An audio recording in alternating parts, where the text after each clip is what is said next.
Mula sa bayan ng Tagbilaran, Bohol City, may isa na naman pong magiting at mahusay na boksingero ang pinagmamalaki ng ating mga kababayan.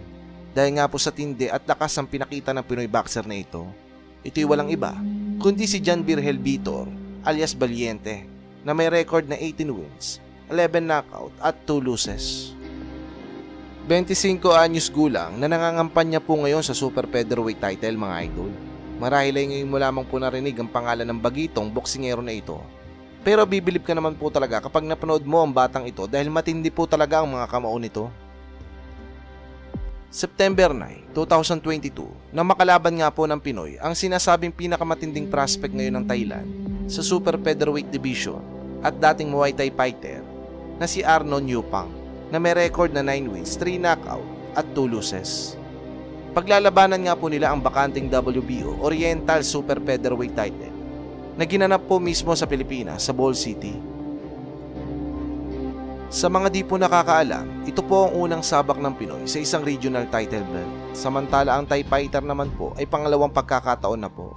At sa unang sabak nga po ng Thai boxer sa unang regional title bout nito, ay talaga naman pong pinabilib nga po nito ang mga kababayan nito sa Thailand matapos nga makuha nito ang WBO Asia South Featherweight title sa kababayan nga po nito na dati lang naman pong IBF World Flyweight Champion at Thailand Boxing Superstar na si Amnat Ruengrong. Kung matatandaan nga po natin mga idol ay tinalo nga po ni Amnat Ruengrong si Casimero sa isang title fight noong 2015 dahil nga po sa kilalang madaya at maruming boksingero itong si Amnat. Pero nabawian naman po ito ni Casimero at naagaw ang IBF Flyweight title taong 2016 naman sa pamamagitan ng brutal knockout. Kaya naman, masasabi mo na hindi basta-basta ang Thai boxer na si Arnon Yupang mga idol. May pagmamalaki na rin po talaga ito dahil tinalo po nito ang former IBF Flyweight Champion. Samantala ang ating kababayan ay first time sa isang title fight. At eto na nga po mga idol, panoodin po natin ang naging highlights ng laban ng dalawang fighter, Pilipinas versus Thailand. He asked for a sign or something big, Yes. from God. And this is what he has been waiting for. The answer to his prayers. The fight of his life, The partner. fight of his life, partner. Virgel Vitor has 18 wins. Yung nag-fill out process, partner. Yes. 130, super ped. Of course, we have our WBO officials here present in Dimiao. Partner, itong si Arnon Yupang naman, nakaharap na niya ang Pinoy na si Fritz Biagdan. Yes. He won via unanimous decision but it was a very, very close fight, no? Sabi ko nga sa'yo, tinalo nito yung former IBF Yes. flyweight champion si Amnat Ruengrong. Actually, sa mga nagsasabi ng mismatch, you cannot judge the fighter based on his record, deceptive ang record ni... Sa round 2 naman mga idol, dito ay nagiging agresibo na po ang kababayan nating Pinoy. Nakikipagsabayan naman po ang Thai boxer. Medyo nagkakainitan na po ang dalawa mga idol sa round 2.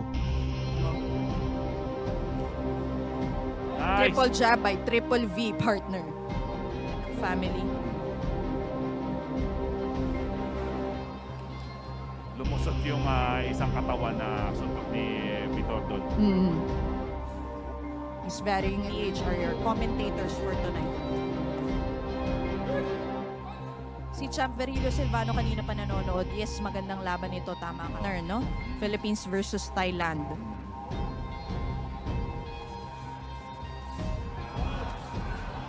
Ooh, that was an exchange on the inside.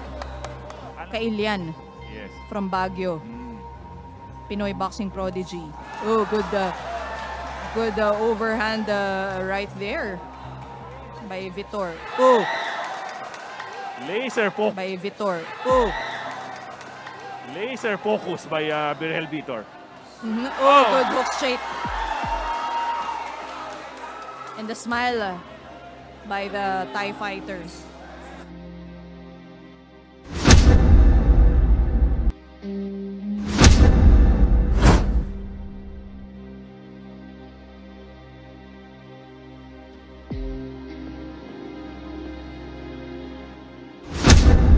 Sa round 3 naman mga idol, dito ay naging matindi na po ang sabayan ng dalawang fighter, pero iba pa rin po talaga ang kamao ng kababayan nating si Vitor mga idol. Mas nangibabaw nga po ang lakas ito kumpara sa Thai boxer. Halos mawalan ng oxygen ang Thai fighter nang tamaan ng solid na suntok ng Pinoy na dahilan upang matapos na po ang salpukan. Oh, that nice, was a nice. quick. Good combination. Virgel Vitor must remain cautious, ano? Yes. Because Arnold Yupang is still dangerous. Good exchange for both fighters, partner. Nakatama sila pareho. Yun yung mga legs niya. And kudos to him for okay, may onting holding doon. Of course, quick si referee Dan Rex, our referee, third man in the ring. Combination by Virgel Vitor. Nice good left. hook. Oh, what an exchange, partner. Oh, straight by Virgel Vitor. Yupang seems to be in danger but is still standing. Oh my. Oh wow.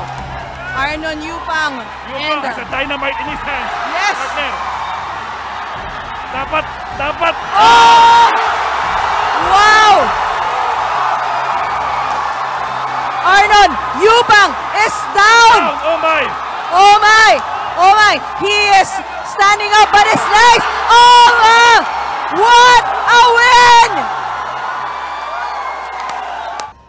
Our friends from the local government unit of the municipality of Timiao, Bohol to please join us here on stage. Headed by Mayor Randolph King Ang. Please join us here, Honorable Mayor. And of course, would also like to Nanalo po ang Pinoy sa isang brutal knockout sa round 3 mga idol. Halos maubusan nga po ng hangin sa katawan ang Thai boxer dahil nga po sa lakas ng patama ng Pinoy. Meron na naman po tayong umusbong na malakas na pambato sa katauhan nga po ni Virgel Vitor. Palagay nyo mga idol, pwede na ba ito sumabak sa Amerika sa mas malaki pang laban? Comment ka lang at pag-uusapan natin yan mga idol.